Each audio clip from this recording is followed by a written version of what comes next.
In 2018, an adaptation introduced us to a vampire from Oxford who was reserved, brilliant, and mysterious. We were drawn in by the mystery, the magic, and a tension that felt as if it had been written by the gods. But the series left out the most important part. Matthew Clairmont wasn't born as a distant mentor. He was born a French craftsman in the middle of the wars of religion. He watched his family die, accepted a vampire's bite rather than take his final breath, and spent the next 4 centuries learning to restrain a fury that nearly consumed him. His discipline was a survival mechanism, and when he met Diana, it wasn't the beginning of a fairy tale. It was the ultimate test of everything he had built to keep from losing it all again. Today, I'll tell you the complete story the adaptation left out, from his human life to the exact moment their paths finally crossed. He was born in a France torn apart by religious wars. Being a Huguenot meant living in constant fear, praying in secret, keeping your bags packed before the alarm bells rang, and trusting only neighbors who shared your faith. His family name was Royden, and he grew up surrounded by carpentry workshops and the stone quarries where his family worked. From an early age, he learned by watching skilled craftsmen. He saw how they measured wood, fitted every piece together, and understood how a single miscalculation could bring an entire structure crashing down. Matthew was naturally observant. He noticed details everyone else overlooked: the expressions on adults' faces, subtle shifts in the atmosphere, conversations that ended the moment he walked in. It wasn't something he had studied. It was simply how his mind worked. When the French wars of religion broke out, Matthew joined the Huguenot side. But while other soldiers entered the battlefield with brute force, he arrived armed with information. He studied enemy troop positions, identified their weak points, and mapped out escape routes before anyone had even given an order. That calculated approach kept him alive longer than most. During one battle, a musket ball struck him, leaving him gravely wounded. His strength faded, his pulse began to fail, cold spread through his arms, and his vision darkened beneath the smoke and dust. Philippe de Clermont, the powerful patriarch who ruled his family with an iron hand, appeared at that moment. He didn't try to comfort Matthew. Instead, he offered him a choice: give up his humanity or die. There were no speeches, just a simple, direct offer. The bite was brutal, leaving him feverish for days. The transformation lasted for days as well. Every part of his body changed: his bones, his muscles, even the way he processed the air around him. And when it was over, his heart had stopped beating. He had become a vampire, and everything he had ever known about life was gone. The thirst hit him immediately. Hunger and instinct drove him to hunt for survival before he could even begin to understand what he had become. Those first days were marked by fading memories and human sense that nearly overwhelmed him. Philippe imposed strict routines to teach him how to control his hunger, while Isabeau, Philippe's mate and the clan's maternal figure, watched his every move to make sure he never lost control. Matthew never asked for rest. He accepted his new reality and learned how to move through the world without drawing attention. He took his maker's surname and built a life founded on absolute self-control. Years passed, and cities changed while he remained exactly the same. Every time he allowed himself to form a bond, he eventually walked away. The death of Hugh, the older brother who had guided and protected him through his earliest years as an immortal, showed him how attachment could unleash an uncontrollable rage. The loss left him hollow and awakened a fury that took centuries to master. It shattered his trust in others and forced him to start over. He realized that getting close to people only invited danger. He learned to appear when necessary and disappear before things became complicated. That distance allowed him to survive decades of conflict. He carried his memories in silence and refused to let grief influence his decisions. By the 1590s, he had settled in London under a new identity. He attended gatherings with poets, astronomers, and agents of the crown, fully aware that a single careless remark could cost him his life. He always chose an inconspicuous seat and listened far more than he spoke. Christopher Marlowe sat across from him, weighing every sentence with a playwright's precision. John Dee spread maps and charts across the table, treating time itself like a code waiting to be deciphered. Matthew drank with them, exchanged knowing glances, and kept his past locked away. He worked as an operative within Francis Walsingham's intelligence network, working for the Queen's spy master. He deciphered coded messages for Dee, intercepted accusations aimed at Marlowe, and used his position to keep members of the School of Night, a circle of intellectuals closely watched by the Crown, away from the gallows. Every dinner was a surveillance operation. Matthew filtered information, protected the writers, and maintained the delicate balance between the Queen's curiosity and the survival of those under his protection. While others sought the Queen's favor, he preferred to work from the shadows. He used information as his shield and anonymity as his greatest defense against being found. The witch hunts made one thing painfully clear: a single mistake could expose his entire species. He came to understand that the congregation, the council responsible for enforcing the laws and maintaining peace among the creatures, was the only institution capable of keeping them safe. He avoided direct confrontations whenever possible, but the moment his family was threatened, he acted without hesitation. He embedded himself within the Crown's intelligence networks and traded the secrets he uncovered for protection. He learned that survival depended on anticipating attacks before they happened. The de Clairmont family lived by strict rules, and Philippe demanded absolute loyalty. Matthew embraced those principles as the foundation of his own character. Benjamin, Philippe's first vampire son, acted on impulse and left a trail of violence that constantly endangered the family's cover. Matthew calculated every move and restrained his brother whenever he could, knowing that a single mistake could expose them all. Whenever Benjamin killed or stole, Matthew erased the evidence, negotiated with members of the congregation to conceal the bodies, and relocated witnesses before the authorities arrived. Quietly managing chaos became part of his everyday life. Matthew worked tirelessly to avoid falling into the same pattern himself. He kept that dark inheritance under control through strict routines and relentless work. He kept his personal affairs private and shared no more than absolutely necessary. That structure gave him stability in an era when everything else changed at a relentless pace. The blood vow that bound him to his family's brotherhood after his transformation committed him forever to protecting his lineage. He accepted that commitment as an operational duty. Step in when others hesitated, act only when there was no other choice, use force only as a last resort, and never seek recognition for doing so.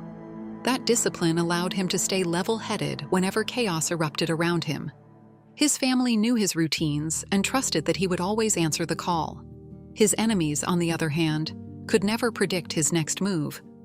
Fulfilling his responsibilities kept him grounded, even when everything around him spiraled out of control. In Paris, he first saw Cecilia at the opera, and he couldn't get her out of his mind. He searched for her, found her, and let himself get closer than he ever should have. When he turned her into a vampire, he believed he was saving her, that he was offering her the same gift Philippe had once offered him. But Cecilia didn't want to be saved. She hated her new existence from the very beginning. Before Matthew could stop her, she walked into a burning house. It took him centuries to understand that not every act of salvation is welcome.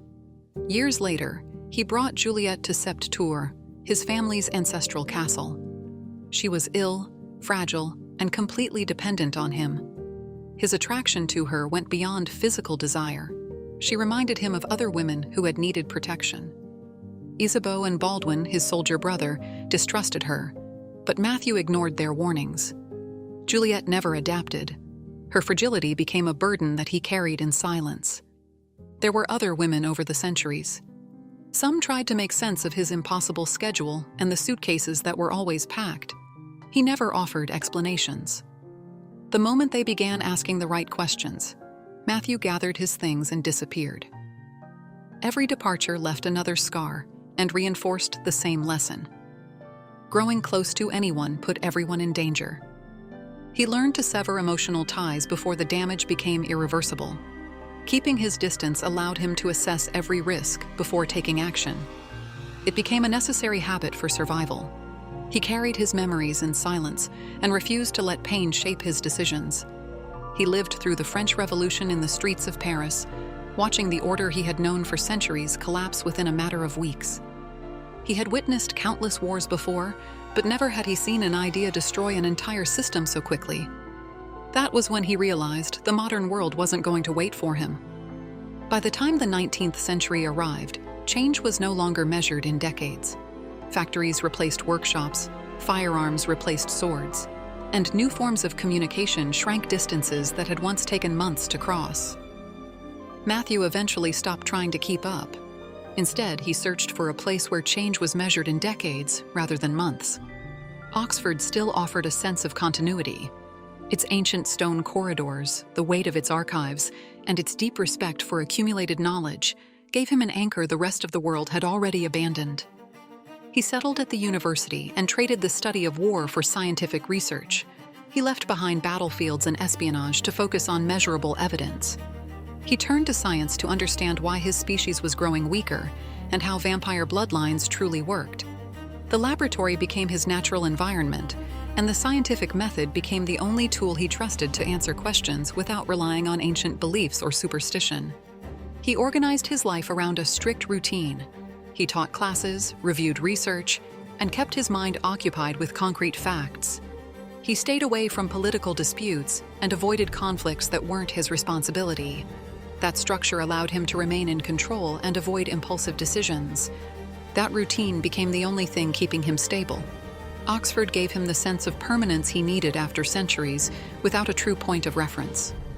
The university became a refuge built on schedules, rules, and measurable purpose, a place where his vampire nature remained anchored by the rhythm of academic life.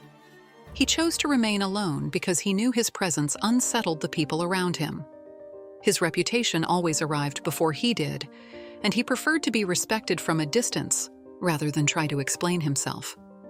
At the university, people saw him as brilliant but cold, and he never tried to change that perception. After 400 years, he had learned to respond only when absolutely necessary and let others believe whatever they wanted about him. After Philippe's death, Matthew was left to lead the de Clairmont family, carrying responsibilities that they had once shared. Even though the patriarch was gone, his teachings continued to guide every decision Matthew made. Benjamin remained a constant threat, always carrying the risk that the family's internal conflicts could spiral out of control. Every report of his movements forced Matthew to strengthen the clan's security and refine its protocols to ensure that their own violence would never expose them. Matthew tightened security procedures and maintained constant vigilance to prevent violent outbursts. He wasn't interested in settling old scores. His only goal was making sure his family survived intact. His species carried a legacy of rage that could become uncontrollable if left unchecked. He recognized the first spark of irritation as a warning sign of mental fatigue. Rather than confront it head-on, he slowed his pace, removed himself from the source of tension, and postponed important decisions until he had regained his composure.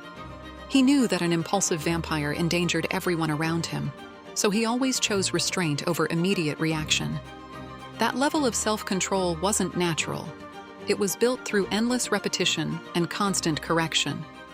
Every technique he had learned became second nature, activating automatically whenever instinct tried to push him to the edge. The digital age accelerated the flow of information, but Matthew adapted without abandoning his methods. He used computers to process historical and genetic data at a speed that made his research far more efficient. The archives were no longer hidden away in dusty basements, but sensitive information remained just as dangerous. He reviewed every document carefully and kept his discoveries protected. Manuscripts gave way to databases, yet his process never changed. Search, cross-reference, verify, and lock away anything that could not be allowed to fall into the wrong hands. His study at Oxford held centuries' worth of notes and research, and he made sure everything remained meticulously organized and accessible only to him. He guarded those archives with absolute care, knowing that a single piece of information taken out of context could ignite a dangerous conflict. The Bodleian Library was where he spent most of his free time. He knew every corridor and every bookshelf as though they were part of his own home. That afternoon, he walked calmly between the reading tables, mentally reviewing his latest research notes. He assumed the session would pass without interruption, just as it always had within those ancient walls. The silence of the library was a rhythm he knew by heart. Duke Humphrey's library, with its towering windows and filtered light, was a familiar sanctuary where drifting dust and the soft crackle of old paper shaped the cadence of his days. Nothing suggested that the calm would end that afternoon. Then he noticed a woman standing before one of the manuscripts. A subtle shift in the air, something only his kind could perceive, caught his attention instantly. He looked up and saw her standing perfectly still, her hands resting on the book, her breathing held for just a moment. Instantly, Matthew knew the routine he had maintained for centuries was about to shatter. He stopped and watched her without moving. 400 years of discipline and emotional distance collided with the presence of someone who knew nothing of his rules. He didn't smile. He didn't try to speak to her. He simply observed her posture, her breathing, and the immediate effect she had on him. In that moment, he understood that this encounter would dismantle the carefully ordered life he had preserved for centuries. His isolation ended there. His body reacted before his mind could make sense of it. His muscles tightened, his breathing shifted, and the restraint he had perfected gave way to a heightened state of alert. A new chapter had just begun. And that's the complete story the adaptation never told. Let me know in the comments which TV or movie character you'd like me to cover next. If you enjoyed this video, the best way to support the channel is to leave a like and subscribe. Thanks for watching, and I'll see you in the next video.